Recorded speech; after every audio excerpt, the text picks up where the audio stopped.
world, I'm Chris Pirillo, and you're watching another live edition of the LockerGnome Daily Report, or TLDR for short, your daily dose of geek news, reviews, and answers that you can use, like an answer to the question, why is the background moving behind me, but I am stationary? Not to be confused with stationary that you would ride on. I'm talking about more like stationary, not moving stationary. Do you know what's going on here with me at all? I'm an action figure. I turned myself into one to celebrate Bring Your Action Figure to Work Day. This is a holiday that many geeks and nerds have been celebrating on Twitter, at least, and on Facebook. It trended in both places. And I figured, why not make it official, you know? I changed my Twitter bio yesterday to include the fact that I like toys. I had figures in there briefly, action figures, but it's just too much to put in a Twitter bio. I'm sticking with toys. Though my favorite kind of toys tend to be figurines. But I didn't want to just put figures in there because that wouldn't make sense. People say, figures? What do you mean? It figures? What does that mean? That doesn't even make any sense. So I am going to be giving you today's TLDR episode live in real time as an action figure because I am in action right now. You have no idea how hard it was to do. Actually, it was pretty simple. I made this action figure of myself in 2010. 2010. I've been an action figure for 5 years. 5 years. Can you believe it? Yeah. That video's still on YouTube, too. I talked about it. It's something that I enjoyed, really. I don't think I was ever going to become an official action figure. That was never going to happen. It wasn't in the cards, necessarily. Today is Friday.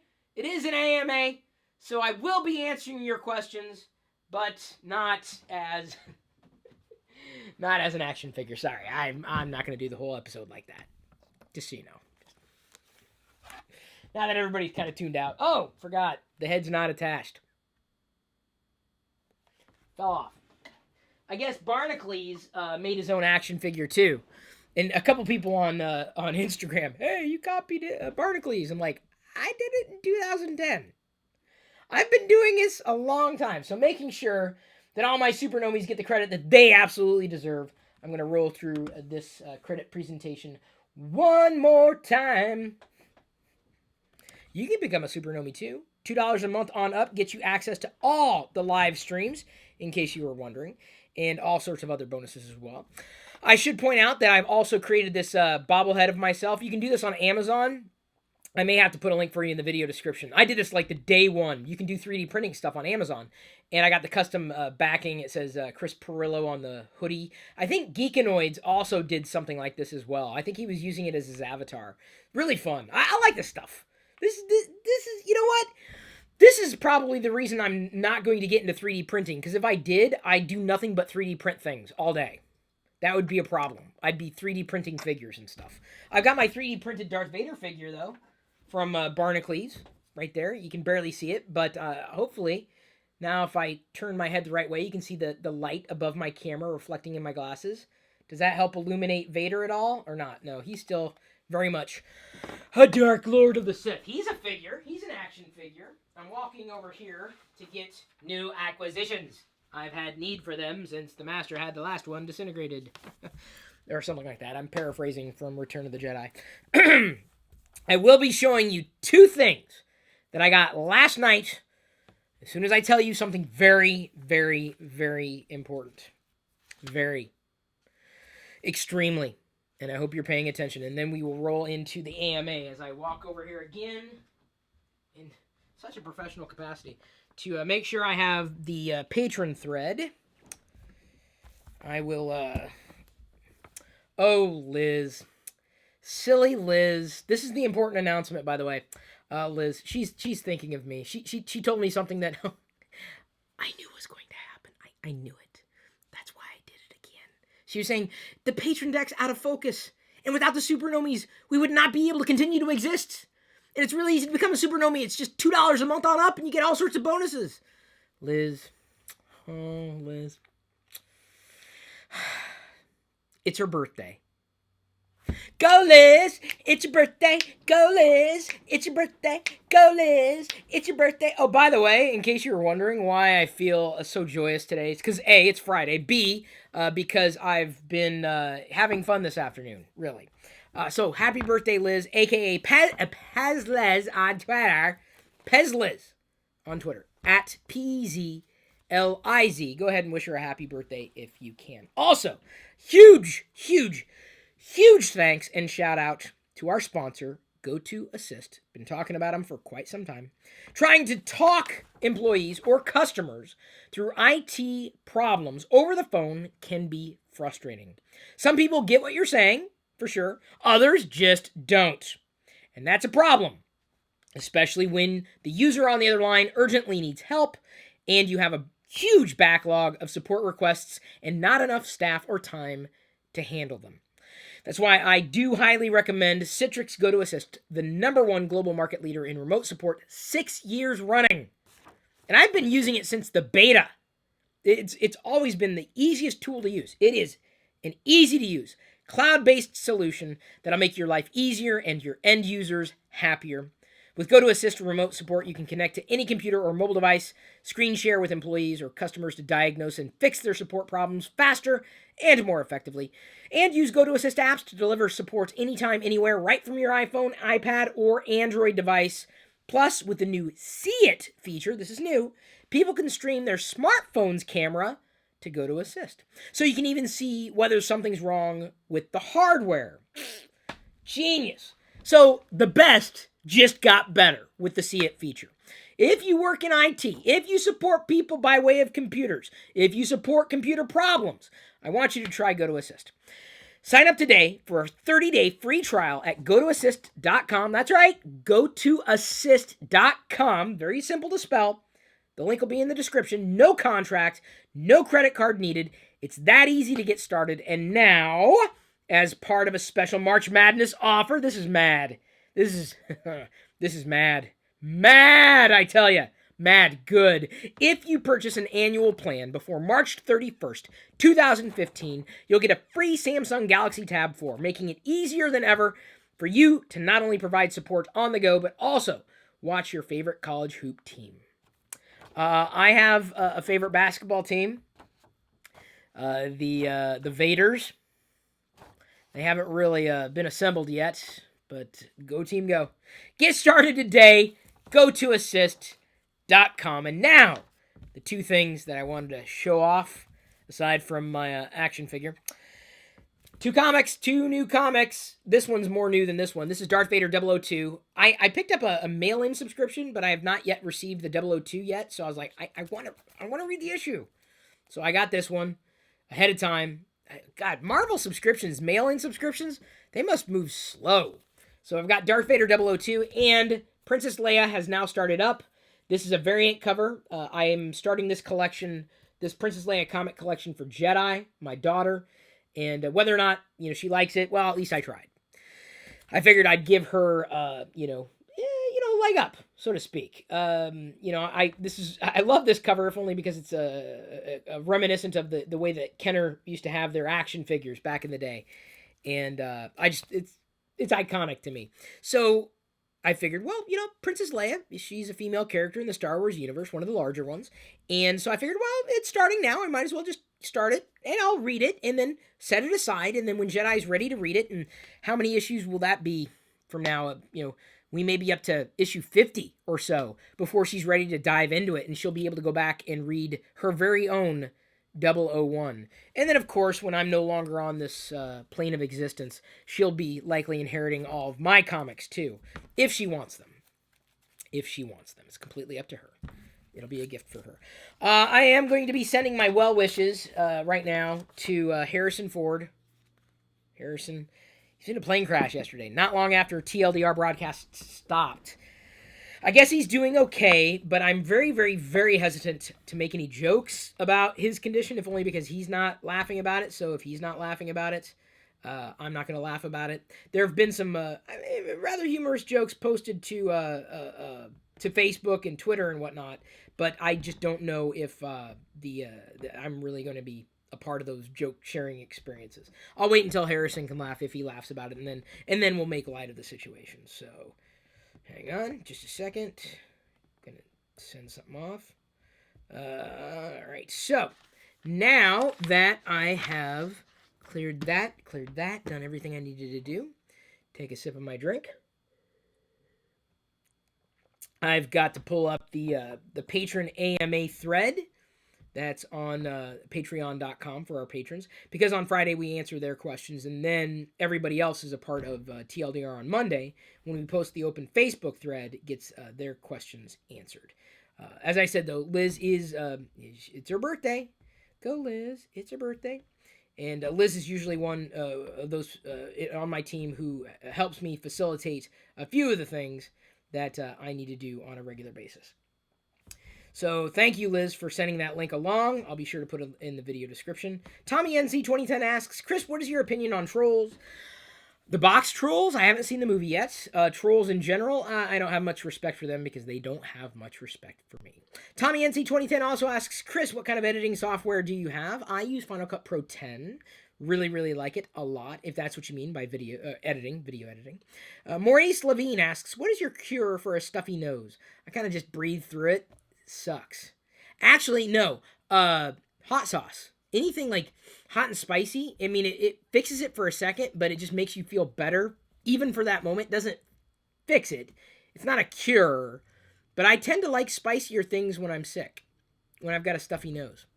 A little bit of Chris Pirillo trivia for you.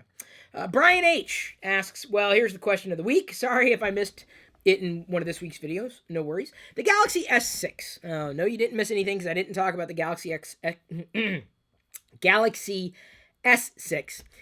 He says, not going to lie, I'm pretty disappointed in it. Now, of course, he's likely talking about the announcements, not the actual hardware itself, because it hasn't shipped, to my knowledge. The curved display isn't much of a selling point for me. What about you? Not so much. Looks neat, but I would say it's more in the gimmicky realm for me. And don't get me wrong, I'm not saying, oh, you like everything Apple does, and it's just because Apple didn't do it. Really? Because you haven't heard me talk about Apple's gimmicks. And Apple has plenty of them. Oh, and by the way, Monday, actually Tuesday is going to be the AMA, because Monday I'm going to be live streaming Apple's announcements, which by the time TLDR goes live for everybody, public for everybody, that may have already happened. So hopefully you're paying attention to the Geek Lifestyles channel. See, I stream TLDR live to the Supernomies, and then the next weekday, whatever that next weekday is, everybody gets to listen to what it was that I said. So I'm planning on doing a Monday live stream in conjunction with Apple's announcements, likely related to the Apple Watch. He says, with the lack of similar features, it really feels like a step backwards from the S5. What are your initial impressions? It doesn't seem like they're taking any risks. I don't know. They're doing this at a time when they can ill afford to do it. Samsung's lost a lot of velocity right where it counted, and that's really unfortunate. I was hoping they were going to do something that was really going to be a compelling argument to move into Samsung's camp. But, a lot of, that's not bad. But everything that made earlier Samsungs a compelling choice, let's say as an alternative to an iPhone, were things like a removable battery. And I guess they got rid of the removable battery. So the reason you'd go with a Samsung device now over an iPhone might be Android, but you could get Android anywhere. Samsung doesn't have enough of an ecosystem of content, of services, of anything else that might be a winning factor in terms of how people make the decision as to which smartphone they're going with. He continues, Brian H.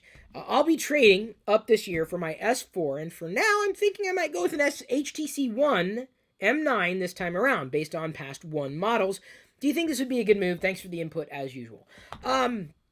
So my experiences with HTC devices in recent years, they've been okay, but if you listen to your audio, listen to audio at all on an HTC device, because the fact that they have speakers in the front-facing, two front-facing speakers, it makes for a good device, a good experience, especially in relation to audio.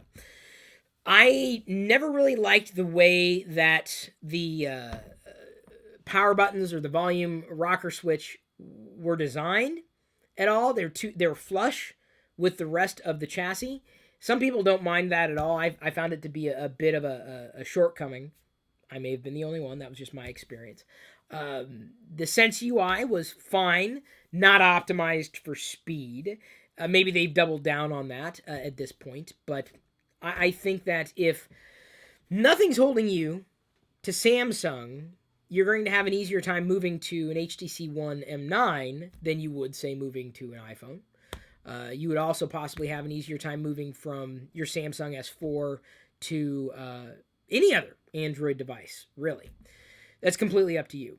But I have not had any experience with the HTC One M9 to say, yes, absolutely, make that leap. I'm just speaking around that particular topic. Earl Green chimed in. This is why I like the community that we've got. He chimed in there on the Patreon page. He says he's agreeing with Brian. The only two things, and this is Earl, that set Samsung's Galaxy flagship phones apart were expandable storage and user-replaceable batteries. There you go. And they've eliminated. Now I'm going to continue, and I'm going to read Earl Green's comment, if only because Earl, number one, he's a supporter. He's a big-time supporter. He sends me amazing news stories every day. He says, I get what Samsung is trying to do in making a phone with a more premium look and feel in an attempt to carve a big piece of the high-end phone market from Apple. But I think they could have done without sacrificing both of these features that Samsung users have come to expect. And I kind of agree. If they had only done away with user-replaceable batteries and keep the microSD expansion slot, I'm sorry, let me try it again, that was my blip. Keep the microSD expansion slot, which they could have easily done, they might have had a chance. Now, the only thing they have that is different from Apple is Android with TouchWiz. It's not enough, in my view, to lure iPhone users away. Not just lure iPhone users away, keep Samsung users. Bring Android users in. And that was my comment there. Earl says, and just so I won't be accused of being an Apple fanboy, my smartphone is a Sony. I would never accuse you of that, Earl. I wouldn't. Mitchell C. McClendon asks, Chris, thank you for sharing with us about Microsoft's Signature Edition computers. Happy to do so. I've always bought my computers from retail stores, but I'm now going to make sure that I get my next one as a Signature Edition computer. Maybe the right way. But as I said in that video, just to make sure everybody has context if they're listening to me right now, I'm not saying that every computer that you get, every PC, every Windows PC needs to be a Signature PC, specifically through Microsoft. Because of the exception to the rule is if there's a PC that has certain hardware features that you want, that you can't get as a Signature Edition, you may be better off not getting a Signature Edition PC. But if hardware doesn't matter much to you, you just want a Windows PC, I would definitely investigate the Signature series through Microsoft. Tony asks, question number 25. What color is the dress? Oh, just kidding, he says. We covered the dress last week. Was it last week? Boy, time flies. Question number 26. Oh, I'm sorry. I missed 25. He had a real question. After all the talks about internet security, he's asking a question about internet security, and this is something that I'm not incredibly comfortable in asking or in answering. If only because I know there are internet security professionals out there who would have a more qualified opinion. I would definitely say, in relation to your question, do research, do what you can do to cover your bases. And that's not always easy to do, admittedly, but I'm probably not the person to speak to internet security like you would want me to be. So I'm going to what do I say? Defer this question. Can I defer? I will defer to a true internet security professional. I am just, according to my Twitter profile now, I am just a professional adult kid. So that's what you get with me. Question number 26. If more tech gadget reviews, mainly popular cell phone or tablet or related peripherals, brought you more viewers and subscribers, would you be willing to do more? Also, if this were to give you more YouTube hits rather than Patreon subscribers, would you be willing to go back to YouTube ad-based revenue instead of Patreon pledges? By the way, Earl answered Tony's first question specifically. That's great. That's awesome. We also, by the way, in relation to your question about internet security stuff, we have some deals at deals.lockergnome.com for you, Tony. Here's the thing. Even if I were to get 2 times the amount of views for the videos that I did, if I didn't really care about the things that I was doing videos about, why would I want to do that? It's not about the views for me. It isn't. It's nice. It absolutely would be wonderful to be able to connect with people who identify with me, with all the things that I'm interested in, and tech is just a fraction of that. I'm not interested in tablets the way some people might be. I'm not interested in smartphones the way that some people might be. I'm not interested in computers the way some people might be. I've got my perspective. I've got my insight, and I'm happy to share it. And I think that it's, per Mitchell's response earlier, I think they're cogent guidance points. But that's not where most of my passion lies. It's not where most of my interest lies. I'd rather give deeper insight than talk about the flash in the pan, which for all intents and purposes, just about every gadget is, which is why I love it. I'll talk about gadgets. Yesterday's CPU was about a universal remote control that was sent to me as a review unit. Last week we did a CPU on a mobile camera, a wearable camera. So I talk about gadgets still, but in terms of smartphones and tablets, it's just I struggled with what I'm bringing to the table. And I tried, I experimented, and maybe it's just that I haven't done it the quote-unquote right way yet, but in doing my iPad Air 2 review, admittedly late, in doing my Surface Pro 3 review, admittedly late, I did my best to address the questions that were on everybody's mind. The challenge is sometimes getting the hardware. And I mean, some people, well, why don't you buy it and then write off the cost? Because I don't want to, because all the devices do is just sit around and do nothing. And I just feel like I'm not, unless I get a review unit for that hardware, that technology, it's a very slim chance that I'm going to be talking about it. And I only really want to talk about things that I would spend my money on. And I'm sorry, I don't want to buy every tablet out there. I don't want to buy every computer out there. I don't want to buy every Apple product out there. I don't want to buy every smartphone out there. And so that limits what I'm able to do. And it has nothing to do with the traffic. And I have no other way of putting it. I've got a lot of insight. And I think that's probably my biggest challenge. When I share with you my opinions, when I share with you discoveries, when I share with you not just information but knowledge, it's a bit different than what a lot of tech-related YouTubers might do. And that's what they do well. I love them for that. I love them. Males, females, love them. In fact, I'm making an event that's very, very, very much predicated on the idea of geeky YouTubers coming together. Not geeky, not just tech, but geeks like myself as well. So, yeah, it has a place, but I don't know if that place is in me. What people want from me, I can give them. But it's got to be me. Otherwise, the traffic's it's useless. I don't care about that. I care, but I want to give you deeper insight. I want to give you the story that 3 years from now, you can say, my God, Chris was saying that 3 years ago. And now everybody else is getting it. How long was I talking to you about experience? How long? Even when it was an unpopular opinion. How long was I saying that consumers just don't care about specs? How long? And now it's just everything that any marketer might know. So I'm much more compelled to talk about deeper trends in the industry, in technology, in technology's role in our lives, than I am to talk about the gee whiz, flash in the pan, latest gadget to come out from Company X. It interests me, but at a substantially different level, a deeper level. So I'm much happier, honestly, I'm much happier in supporting a community that supports me, all my nomies. I'm much happier in communicating with a tighter community, aka the super nomies, and being myself. And being myself isn't about how many people see it. What I do is far more valuable than how can I say this in a good soundbite? What I do has more value than what. How do I say this? These days, it seems the value ascribed to a piece of media is in direct correlation to how many people saw it. So something's only good if more people saw it. And that to me is a huge lapse in logic. That's not my value. I'd rather have people listen to me over an extended period of time rather than just be there for the latest gadget thing and gone. Those people they're not here for the long haul. I don't want to connect with people who are just there and gone. That's not community. That's not who I want to attract at all.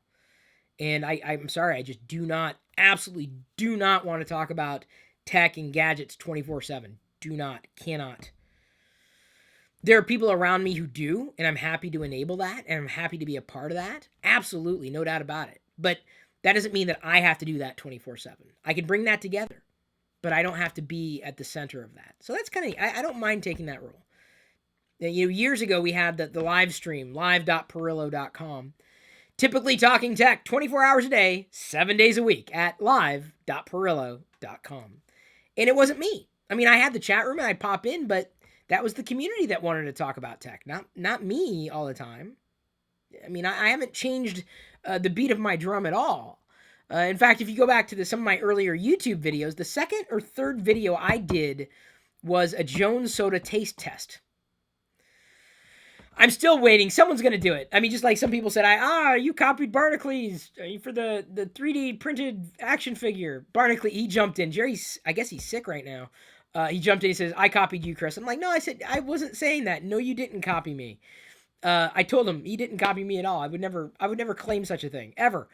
I'm waiting for someone to say, oh, you're just like David DeFranco, eating the foods and stuff. Like, but my second video on YouTube back in 2006 was a taste test. I'm just I'm a professional adult kid with many interests. Next question here. Make sure I'm getting all the questions I need to get to. Oh, I may have accidentally missed one. John Whitaker asks, hey Chris, I asked this before, but I don't think you had time to answer it. I apologize. As you know, more people are buying digital media now, music and DVDs from Google Play, Amazon, and iTunes over the years. You'd spend a lot of money on these things. What would happen if that company quit selling that media and shut down and no other company took over? What would happen to all the music and films? Would we lose all of them? Sorry, I did post this earlier in the week. John, do not apologize. Great question. I may have talked about this indirectly, maybe not in response to you. Pardon me, John. But this is the reason why, and I think I left this as a comment. This is the reason why I would rather have physical comic books than digital comic books. Because number one, these are collectible. They will accrue in value, more likely, accrue in value. These comic books here. The digital editions will give me the story, but buying these now should pay off in the long run for myself or my daughter or anybody who might have them. A digital edition gets me the story. And this is the reason why, especially if I have a chance to get a new comic that I'm very, very interested in, I will go for a physical edition because I care about it. I care about the Star Wars universe. Now if it was, and I thought about this, if it were a comic series and storylines of comics that are interesting and fascinating and visually compelling, with characters that I might like and appreciate, but I don't necessarily want to have physical copies of the comics, I'm fine with going with a digital edition. I don't think with the major houses they're going to go away anytime soon. But I think it's something to really think about deeply.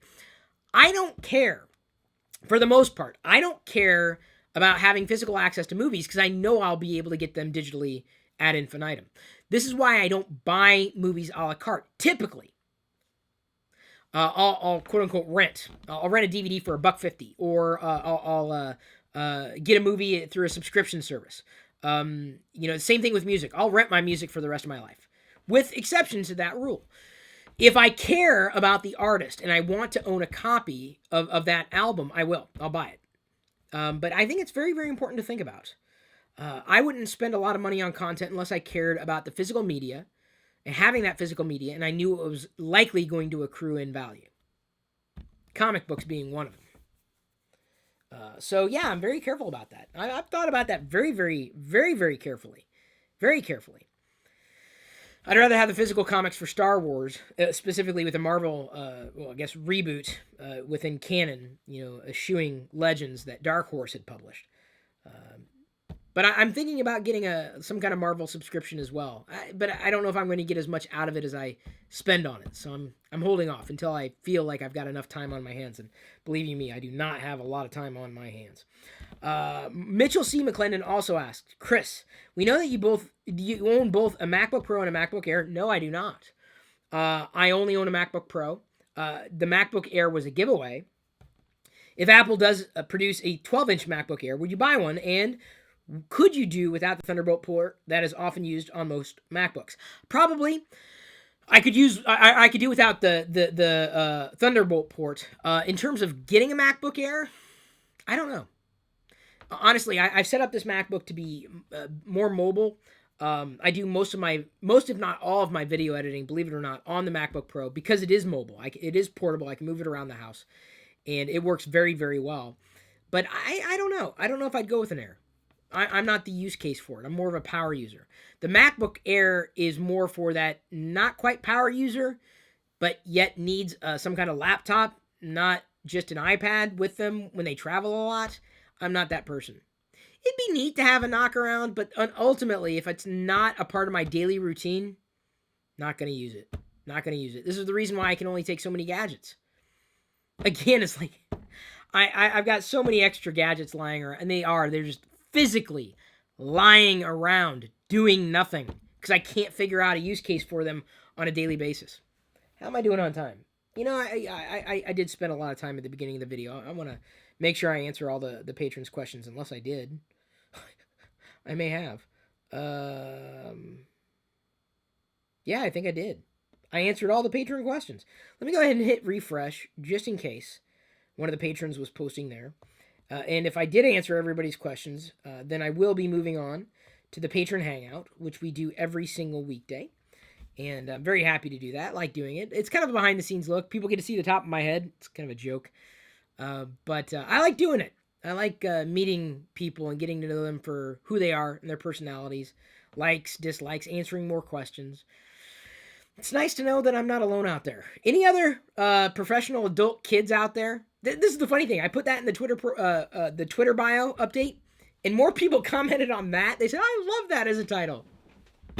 I don't know. Maybe there's something to it. I'm doing my best to have a career in being myself. Thank you for being a part of that. Thank you for listening to my insights, the knowledge that I have. I'm very, very happy to share with everybody out there.